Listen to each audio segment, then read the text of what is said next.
Bismillahirrahmanirrahim. Welcome back. 22 after 9 o'clock, and a big welcome to our Polokwane listeners. That's on One Nation FM.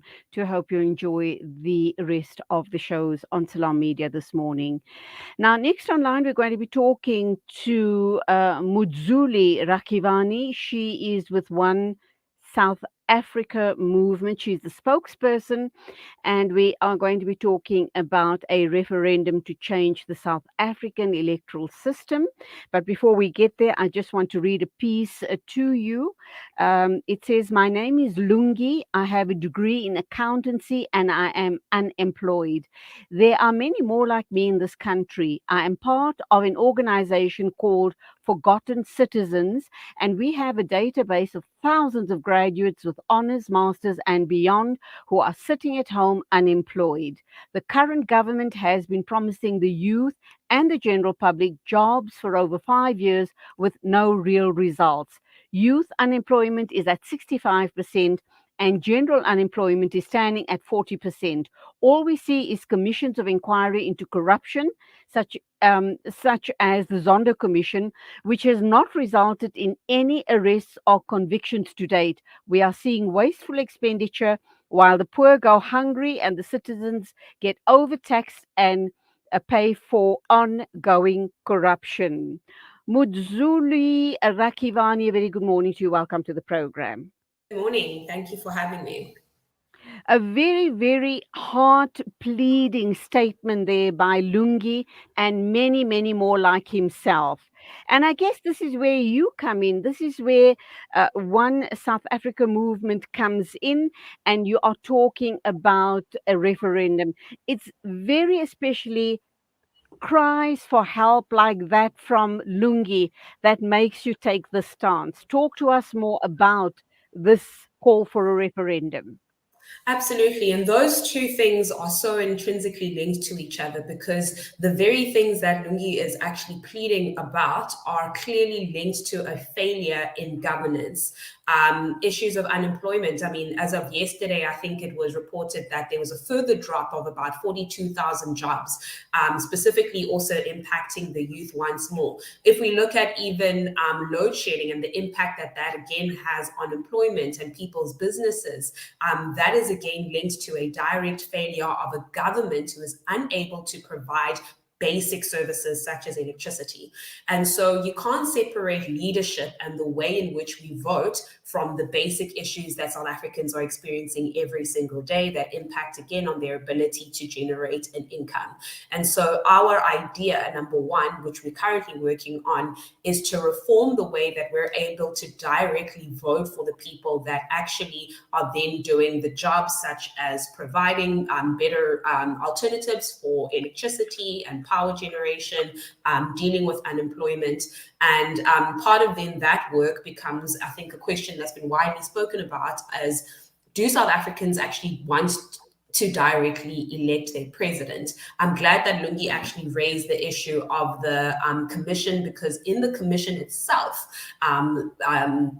Chief Justice Zondo actually raises the point that part of the reason why state capture happened is because we have an electoral system that breaks accountability, where citizens are suffering the consequences but can do absolutely nothing about it for a period until elections arise. And his recommendation is that we should actually directly vote for the president.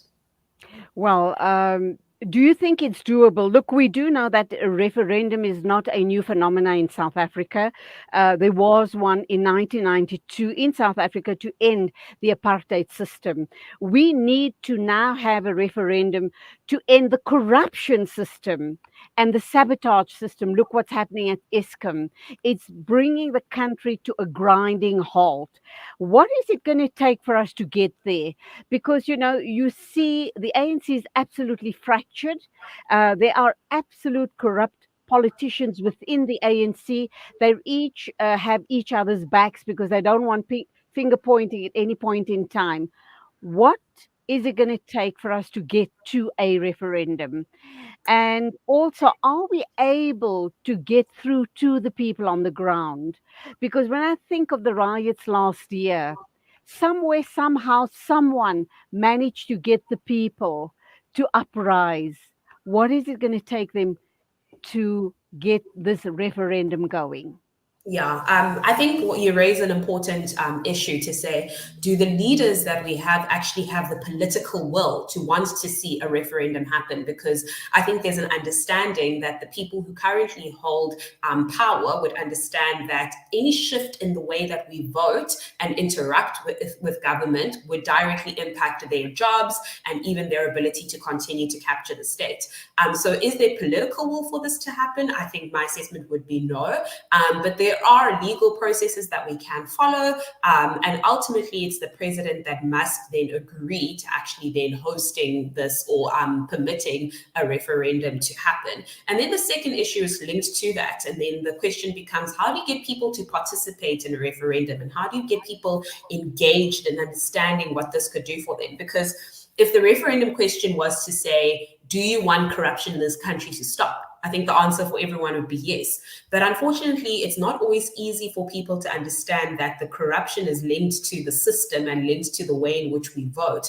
So this actually requires extensive public education. And just in our experience on the electoral bill and the amendment that's already taking place, the public education has been absolutely appalling from the state and from Parliament themselves. Again, because there's an understanding that you change the system, then that impacts people's livelihoods who are already in Parliament, and it shifts the power dynamic, which I would think is not what they want. So it would actually be on us. You asked the question of, well, someone had to orchestrate that to happen.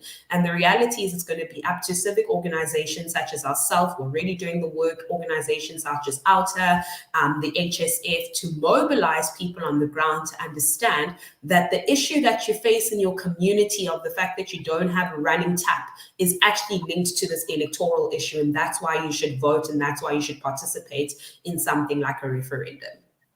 Look, let's be realistic, Mudzuli. We are going to get huge pushback by the ANC and other supporters of the ANC, because they're not going to want this to happen, because as you've indicated, their livelihoods are at stake here. Um, what is it going to take for One South Africa movement to join hands with civic organizations and start making this happen? And it's not an overnight situation, is it? It's going to be a lot of long, hard work.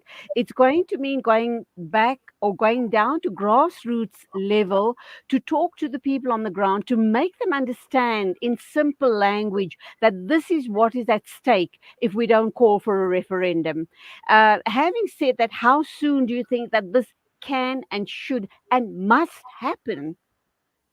Realistically speaking, like I said, we're currently already working on an amendment electoral act, which has been extremely difficult and years of very slow movement from Parliament itself. And that process needs to be complete in the next few months in order for it to take effect by 2024. The reality is we're probably still going to have to work on some of the aspects of electoral amendment now after 2024, such as moving to a constituency-based system.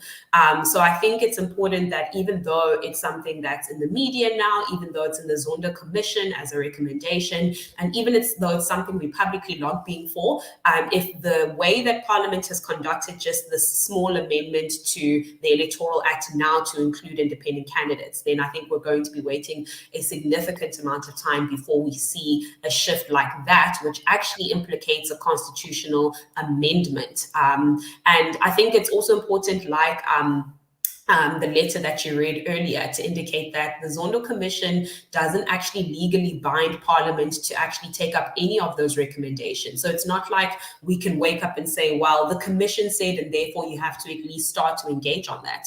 The reality is that the recommendation is just that, and Parliament could sit on that for another 20 years. Well, we don't have the time. We don't have the luxury of 20 years, do we? The reality of the situation is if we don't have meaningful change in the country, whether it is via a referendum or other meaningful change, the bad news is that we are going to be seeing a South African spring sooner rather than later. Um, we really need action, and we need action right now. Your thoughts? Absolutely, I couldn't agree with you more. And if we look just even from the political context of the next election, this is going to be absolutely crucial to shift the power and the power dynamics in Parliament and how that body works, and then how our ministers are appointed. That is absolutely crucial. I don't think you can emphasize that anymore. And even if you're not looking from a high level political level, I think every day South Africans are starting to see the decay of society around them. Just the absolute non-functioning of society is very evident, even for the ordinary person who maybe isn't deeply engaged in the politics of the day. So is the change necessary? 100%. Is it urgent? 100%.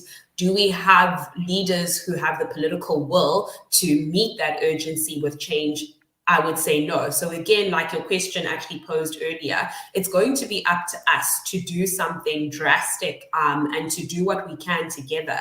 Part of your question was how is OSA able to work with other organizations, and we've seen incredible efforts by so many civic organizations, like I've listed, with OUTA, with HSF, with the FW de Klerk Foundation, with Rivonia Circle, with so many organizations which have come around this one particular issue.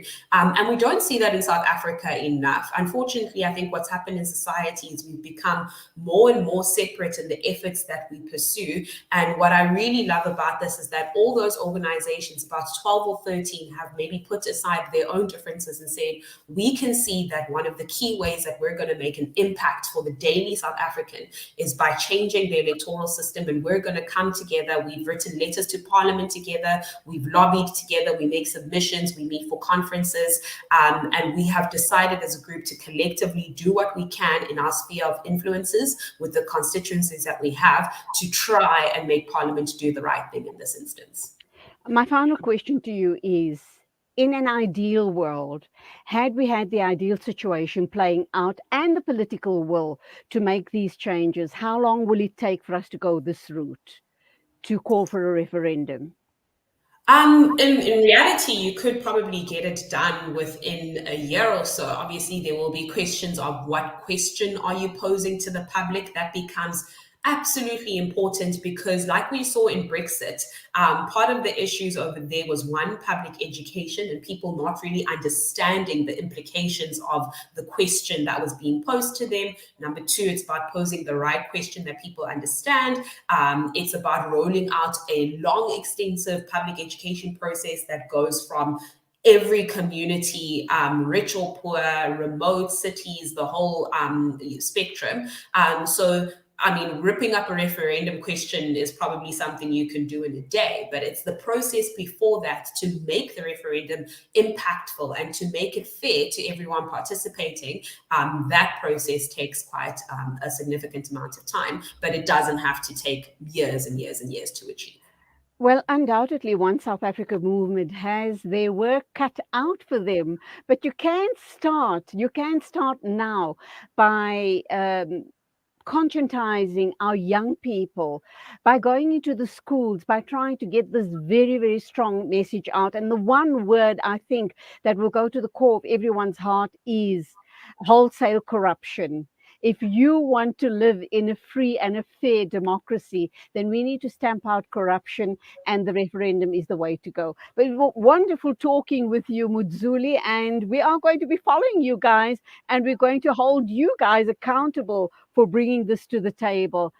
Admire you guys very much for it, and we hope that something concrete is going to come out of this. Till the next time, as always, go well, and thank you for being on the show. Thank you. Thank you to your listeners. It is exactly 9:36 in a minute or two. We are going to be talking to Sumaya Jamal. She is the donor and external relations person at Penny Appeal South Africa. So do stay with us.